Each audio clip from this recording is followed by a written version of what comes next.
Hello दोस्तों, welcome to competition की दुनिया। मैंने जैसा कहा था कि ये हिंदी का 40 क्वेश्चन का सीरीज़ कॉन्टिन्यूस रहेगा जब तक आप लोग का एग्ज़ाम ना हो जाए और आता रहेगा, और फिर हिंदी भी पढ़ाएंगे। तो चलिए, ये प्रीवियस ईयर क्वेश्चन पेपर है, इसको एक बार फिर देखते हैं। 40 क्वेश्चन कैसा क्वेश्चन आया था ये आप लोग इसमें देखिए, और आप अपने को चेक करिए कि आप कितने नंबर इसमें पा सकते हैं। और पहली चीज़ कि मैं आपको आंसर नहीं दिखाएंगे, क्वेश्चन देखिए, वीडियो को पॉज करिए, फिर आप खुद ऑब्जर्व करिए कि क्या हो सकता है, फिर चेक करिए कि मेरा क्या आंसर सही है। चलिए स्टार्ट करते हैं। पहला क्वेश्चन, बोध शब्द का समानार्थी शब्द कौन सा है? जो बोध शब्द है, रुकिए एक मिनट, जूम कर दूं मैं। बोध शब्द का समानार्थी शब्द कौन सा है? तो इसका आंसर होगा अनुभूति। यह दिया है बोध शब्द का समानार्थी अनुभूति है। ठीक है, दिए गए विकल्प में से सही वाक्य चुनिए। इसमें से कौन सा विकल्प सही है? 3 नगर का नाम बताइए। 3 नगरों के नाम बताइए। 3 नगरों के नाम बताइए। इसमें 3 नगरों का है। अच्छा, 3 नगरों का नाम बताइए, 3 नगर के नाम बताइए। तो इसमें क्या होगा बताइए आप ही। इसका ऑप्शन होगा आंसर बी। बी में सही ऑप्शन है। एक मिनट, मार्क नहीं आ रहा है। हाँ, इसका ऑप्शन बी। दिए गए विकल्प में शुद्ध वाक्य यही है। पुष्कर का अर्थ बताइए। पुष्कर का अर्थ क्या होगा बताइए। पुष्कर मतलब सरोवर। पुष्कर का सरोवर होता है। पुष्कर का अर्थ सरोवर। ठीक है। जटिल का अर्थ बताइए। जटिल, सॉरी, इसमें तो आप देख लिए जटिल का अर्थ क्या होता है। जटिल का अर्थ पेचीदा होता है। ठीक है। हिंदी वर्तनी के आधार पे सही वाक्य का चयन करें। इसमें से सही वाक्य कौन सा है? चलिए बताइए। तुम इसके नाम देते जाओ। तुम इसका नाम देते जाओ। तुम इसके दाम देते जाओ। तुम इसका दाम देते जाओ। तो बताइए कौन सा ऑप्शन सही है? इसमें ए सही है, क्योंकि तुम इसके ना दाम देते जाओ। ठीक है, इसका दाम नहीं होता है, और तुम इसके दाम देते नहीं होता। द में दो मंत्र नहीं होते ऊपर। ठीक है, इस तरह आपको देखना है। देखिए यहाँ पे लिखा भी है, दिए गए विकल्प में हिंदी के वर्तनी के आधार पे सही वाक्य तुम इसके दाम देते जाओ। मुक्ति बोध के लिए ज्ञानेंद्र कुमार को किस पुरस्कार से सम्मानित किया गया था? तो बताइए किस पुरस्कार से सम्मानित किया गया था? साहित्य अकादमी पुरस्कार। कौन सा? साहित्य अकादमी पुरस्कार। मुक्त यहाँ लिखा है 1966 में इनको मिला था साहित्य अकादमी पुरस्कार। किस वाक्य में परिवेषण नहीं है? परिवेषण किस वाक्य में नहीं है बताइए। मुझे तो थोड़ी ही भूख है। बच्चे समझदार हो गए हैं। अरे, बहुत ही सुंदर फूल है। आजकल संतरे कुछ ज़्यादा खट्टे हैं। तो इसमें कौन सा है परिवेषण नहीं है? तो वो है बी, बच्चे समझदार हो गए हैं। बी इसका। देखिए यहाँ बताया है क्या है। बच्चे समझदार हो गए हैं वाक्य में परिवेशक का प्रयोग नहीं किया गया है। हिंदी में जो शब्द विशेषणों की विशेषता बतलाता है उन्हें परिवेषण कहते हैं। विशेषणों की विशेषता बताता है उसको क्या कहते हैं? परिवेषण। यथा मुझे थोड़ी ही भूख है, मैं थोड़ी ही परिवेषण है। इसी प्रकार विकल्प में बहुत ही तथा कुछ ज़्यादा परिवेषण है। दिए गए विकल्प में सही वाक्य चुनिए। डर के मारे चोर चोर दौड़ गया। परिवर्तन से ही विकास के चरण आगे बढ़ते हैं।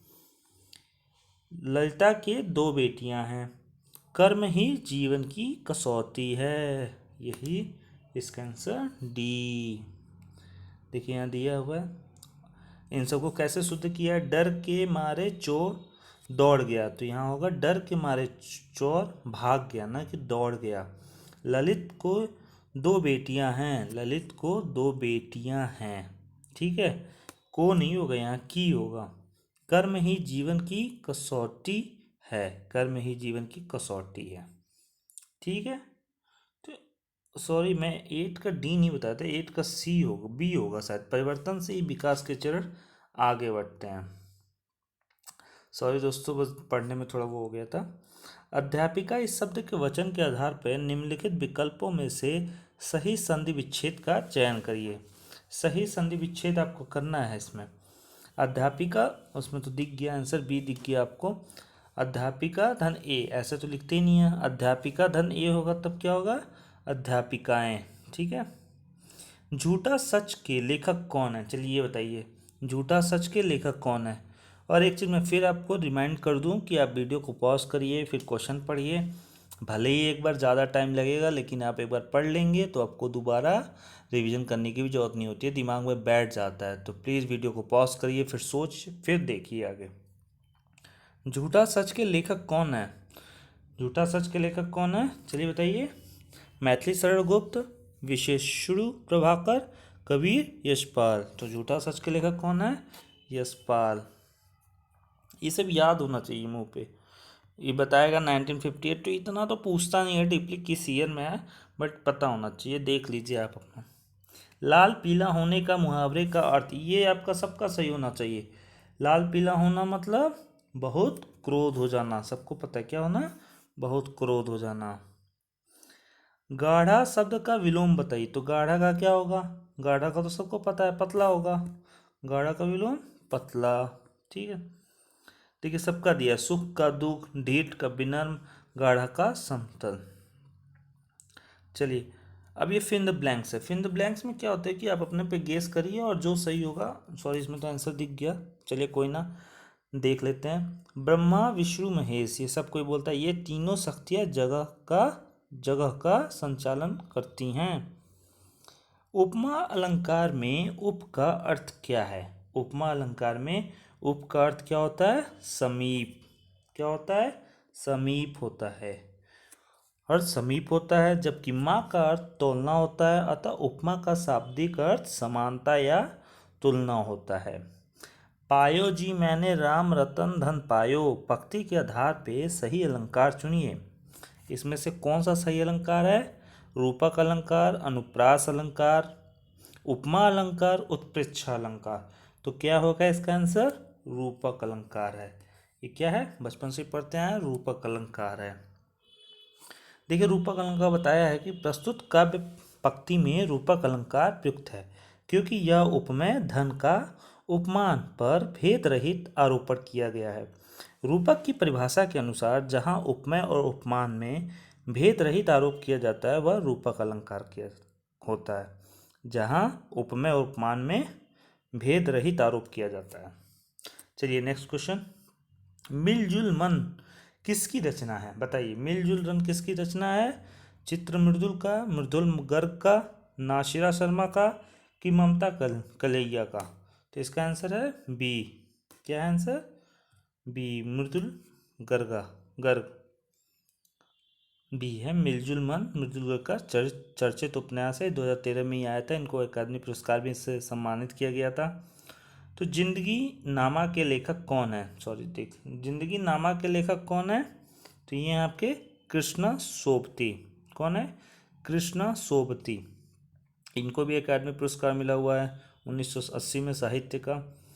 पीपर पात सरिस मंडोला, पीपर पात उपमा अलंकार कौन सा अंग है, मतलब किस, जो पीपर पात है वो कौन सा अलंकार में आएगा, तो ये है आपका उपमान। कौन सा है, उपमान, उपमान है।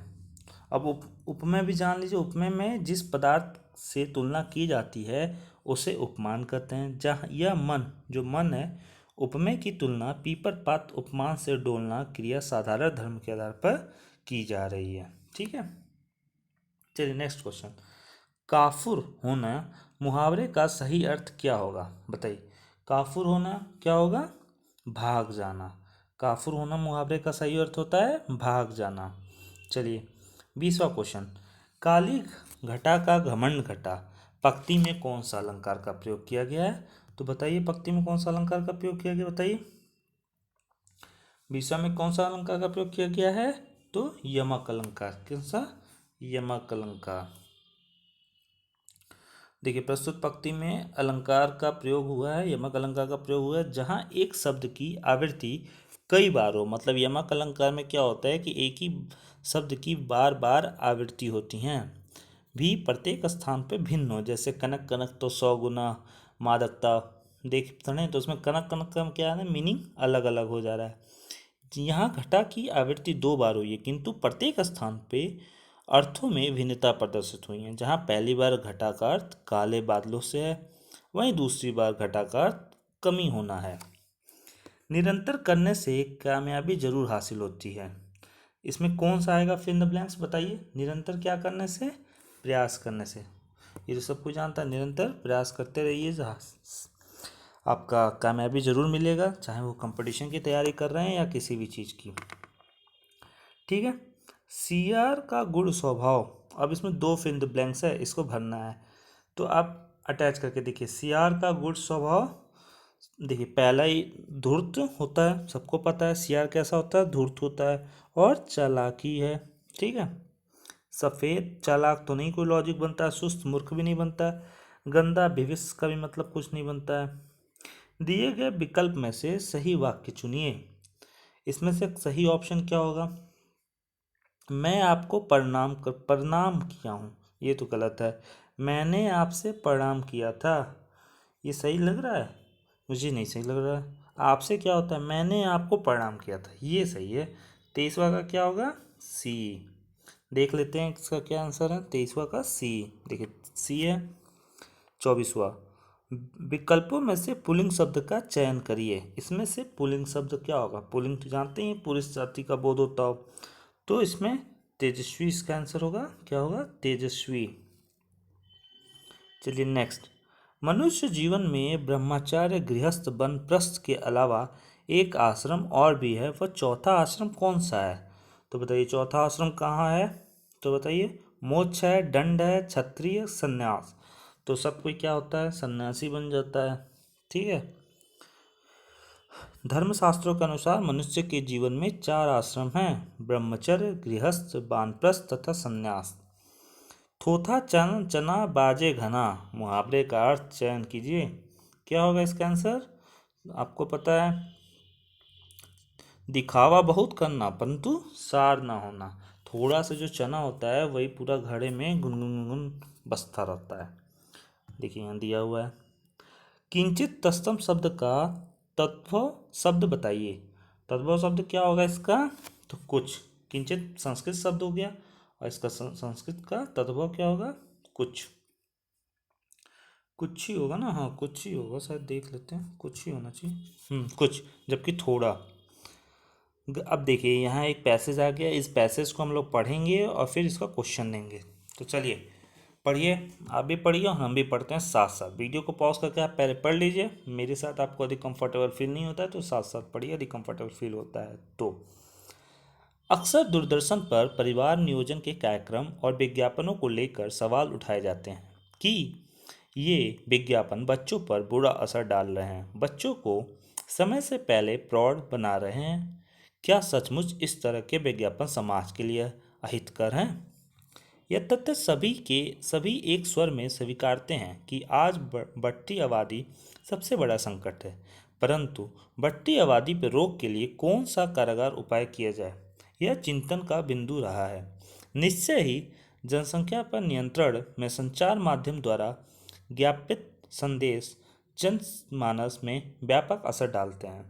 चलिए पूरा इस पे वो एडवर्टाइजमेंट को लेके है, और इस पे बच्चों पे क्या बुरा असर पड़ रहा है इसी पे है, और क्या सोचता ऑथर कंक्लूजन निकल के क्या मतलब कैसे जनरेशन को, जनसंख्या को कैसे रोका जा सकता है। तो चलिए पढ़ते हैं, पहला क्वेश्चन देखते हैं क्या है। आज सबसे बड़ा संकट क्या है, तो सबसे बड़ा संकट हो गया किस चीज़ का है, जनसंख्या का। इसमें देखें आप किस चीज़ का है, जनसंख्या का। प्रौढ़ का अर्थ बताइए, प्रौढ़ मतलब क्या होता है, प्रौढ़ मतलब होता है क्या, आपका वयस्क, मतलब आप परिपक्व हो गए हैं। ठीक है। कौन सा शब्द उपाय से संबंधित नहीं है, कौन सा शब्द उपाय से संबंधित नहीं है, तरकीब, साधन, ये सब तो उपाय से संबंधित है, युक्ति नहीं संबंधित है। कौन सा नहीं है, युक्ति। लोक में प्रचलित उक्ति जिसका मूल अर्थ बना रहता है और स्वतंत्र रूप से उसका प्रयोग भी किया जाता है, दिए गए विकल्प में से सही उक्त का चयन करें। बताइए इसका आंसर क्या होगा, तो लोकोक्तियाँ। लोगों में बहुत प्रचलित होता है, लोग बोलते भी रहते हैं इधर से उधर। ठीक है। सुप्त का विरुद्धार्थी शब्द बताइए। विरुद्धार्थी, सुप्त का विरुद्धार्थी क्या होगा? जागृत, शेष। ठीक है, बाकी का भी दिया हुआ है, देख लीजिएगा। रेहन पे रघु किस लेखक का उपन्यास है? रेहन पे लघु किसका है? तो काशीनाथ का है। किसका है? काशीनाथ सिंह जी का। चलिए नेक्स्ट। विज्ञान और प्रौद्योगिकी के क्षेत्र में भारत के प्राचीन काल के कौन लेकर इस शताब्दी में प्राप्त महान सफलताओं की एक लंबी और क्या परंपरा रही है? क्या रही है? परंपरा कौन सा रही है? ऑप्शन क्या होगा? तो यहाँ पे प्राचीन काल के हम लोग का क्या रहा है? उपलब्धियों से लेकर इस शताब्दी में प्राप्त महान सफलताओं की एक लंबी और अनूठी परंपरा रही है। उपलब्धि मतलब अनूठी। अतः पूर्ण वाक्य में इस प्रकार होगा, विज्ञान और प्रौद्योगिकी के क्षेत्र में भारत की प्राचीन कला की उपलब्धि से लेकर प्राप्त महान सफलता को एक लंबी और अनूठी परंपरा रही है। दिए गए विकल्पों में से शुद्ध वाक्य पहचानिए। बताइए कौन सा शुद्ध वाक्य होगा? मोर के पंख सुंदर होते हैं। मोरों के पंख सुंदर होते हैं। मोर का पंख सुंदर होते हैं। मोरों के पंख सुंदर होते हैं। तो बताइए कौन सा आंसर होगा इसका? तो इसका मोर के पंख सुंदर होते हैं, तो क्या होगा? ए, मोर के पंख सुंदर होते हैं। यह कथा उस समय की है जब लंका जाने के लिए भगवान श्री राम ने सेतु डैक्स के पूर्व समुद्र तट पर शिवलिंग किया था। क्या किया था? तो शिवलिंग क्या करेंगे? स्थापित करेंगे। सीधा सीधा लग रहा है। तो यहाँ पे सेतु का निर्माण किया और उसके बाद समुद्र तट पर शिवलिंग को स्थापित किया। तो इसका आंसर क्या हो जाएगा? डी। चलिए, कौन सा विशेषण निश्चित संख्यावाचक विशेषण नहीं है? तो जो संख्या का बोध नहीं कराता हो वो संख्यावाचक विशेषण है। तो सैकड़ों लोग मारे गए, इसमें क्या सैकड़ों लोग को आप गिन पाओगे? यहाँ तो गिन लोगे। कुर्तों के लिए 2 मीटर कपड़ा चाहिए तो 2 मीटर तो गिन सकते हो। 50 ग्राम चीनी चाहिए, ये भी गिन सकते हो। सैकड़ों लोग मारे गए, इसको तो गिन नहीं पाओगे। 1 किलो वाला भी गिन गए। तो कौन सा नहीं है ये पूछा है, तो ये होगा इसका सी। मैंने आम ले लिया है को बहुवचन क्या होगा? बताइए इसका बहुवचन क्या होगा? बताइए। हमने आम ले लिया है कि मैंने आम ले लिया है? हमने आम ले लिया है, मैंने आम लिए हैं। तो बताइए क्या होगा इसका आंसर? तो इसका होगा मैंने आम ले लिए हैं। इसका होगा बी, मैंने आम ले लिए हैं। वह काम बहुत ढंग से करते हैं। वाक्य का काल पहचानिए। अब देख चुके हैं आप आंसर। चलिए देख लीजिए। सामान्य भविष्य काल नियुक्त, इसका आंसर होगा सामान्य वर्तमान काल। विकल्पों में से स्त्रीलिंग शब्द का चयन करिए। तो इसका आंसर क्या होगा? सागर है, अग्रजा है, छात्र है कि राजन? तो अग्रजा इसका क्या होगा? स्त्रीलिंग होगा। क्या होगा? स्त्रीलिंग। ठीक है दोस्तों, वीडियो को यहाँ फिनिश करते हैं और आप मेरे साथ बने रहिए। Thank you so much. यदि मेरे वीडियो को अच्छा लगा तो सब्सक्राइब करना ना भूलें। और भी वीडियो आते रहेंगे और साथ में हम मैथ भी पढ़ाएंगे अभी। तो आप मेरे वीडियो को देखते रहिए। थैंक यू दोस्तों, थैंक यू।